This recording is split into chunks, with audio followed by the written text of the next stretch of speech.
Assalamualaikum warahmatullahi wabarakatuh. Alhamdulillahirabbil alamin. Yang saya hormati Bapak Faridlo Fuad selaku Bapak dosen pengampu mata kuliah Pendidikan Kewarganegaraan. Di sini saya akan memaparkan materi mengenai tugas ujian akhir semester Pendidikan Kewarganegaraan. Yang pertama adalah hakikat pendidikan kewarganegaraan dalam mengembangkan kemampuan utusarjana atau profesional. Secara etimologis, pendidikan kewarganegaraan berasal dari kata pendidikan dan kata kewarganegaraan. Secara yuridis, pendidikan kewarganegaraan dimaksudkan untuk membentuk peserta didik menjadi manusia yang memiliki rasa kebanggaan dan cinta tanah air. Secara terminologis, pendidikan kewarganegaraan adalah program pendidikan yang berintikan demokrasi politik diperluas dengan sumber-sumber pengetahuan lainnya. Pengaruh-pengaruh positif dari pendidikan sekolah, masyarakat, dan orang tua.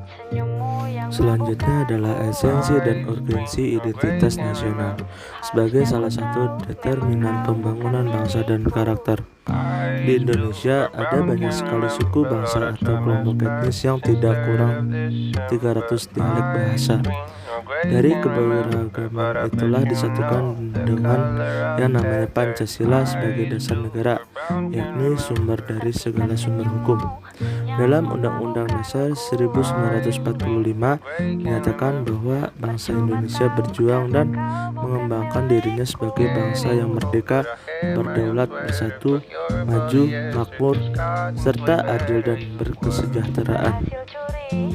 Selanjutnya adalah esensi dan urgensi konstitusi dalam kehidupan berbangsa dan bernegara. Pendidikan Pancasila bertujuan untuk memberikan pemahaman benar akan Pancasila. Secara yuridis konstitusional, Pancasila adalah dasar negara yang merupakan dasar dalam penyelenggaraan pemerintahan negara. Secara objektif ilmiah, Pancasila adalah paham filsafat yang dapat diuraikan dan diterima secara rasional.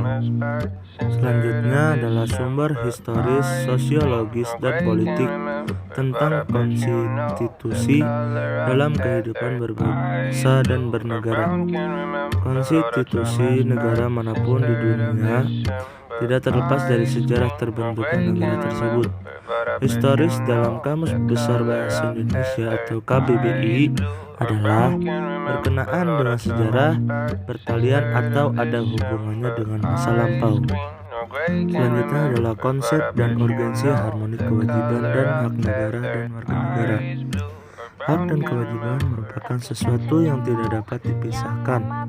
Namun konflik muncul karena hak dan kewajiban tidak seimbang, sehingga setiap warga negara mempunyai hak dan kewajiban untuk menjalani kehidupan yang bermartabat.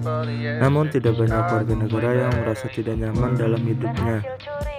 Dan selanjutnya adalah sumber historis, sosiologis, politik tentang harmoni kewajiban dan hak negara dan warga negara.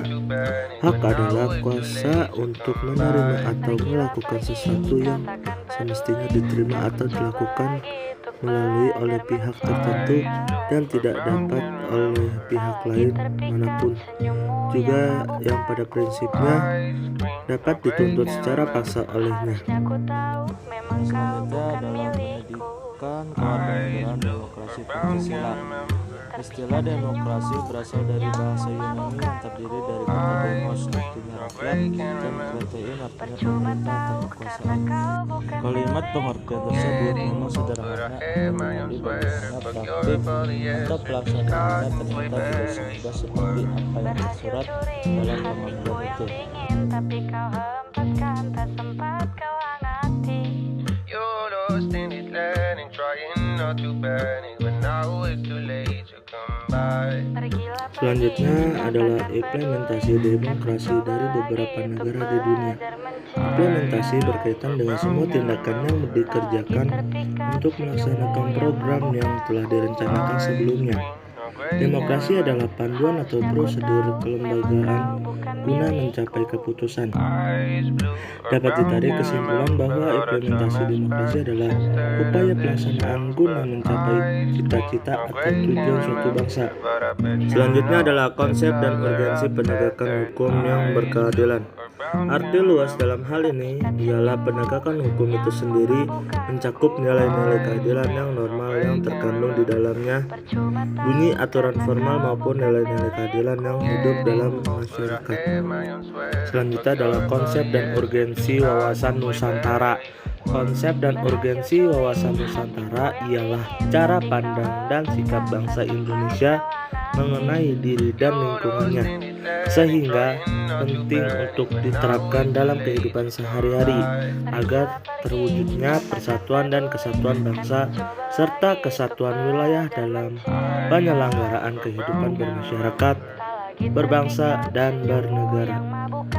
Selanjutnya adalah urgensi ketahanan nasional dan bela negara. Kesadaran bela negara merupakan hak dan kewajiban setiap warga negara dalam mempertahankan negara, merupakan hak dan kewajiban setiap warga negara. Generasi muda belum mengaktualisasikan bela negara, jadi nasional keamanan menjadi kurang tangguh sehingga negara dan bangsa runtuh. Selanjutnya, mengetahui kelebihan bangsa Indonesia yang sesuai dengan wawasan Nusantara untuk mewujudkan ketahanan nasional. Wawasan Nusantara berwawasan dua arah, yaitu keluar dan ke dalam. Pembinaan dan pengkondisian ketahanan nasional dalam berbagai aspeknya akan menentukan kualitas pertahanan negara baik di masa damai maupun dalam masa perang. Yang terakhir adalah anti korupsi. Penyebab korupsi meliputi dua faktor, yaitu faktor internal dan faktor eksternal. Faktor internal merupakan penyebab korupsi yang datang dari diri pribadi, sedang faktor eksternal adalah faktor penyebab terjadinya korupsi karena sebab-sebab dari luar. Hariku yang dingin tapi kau hempaskan, tak sempat kau hangati.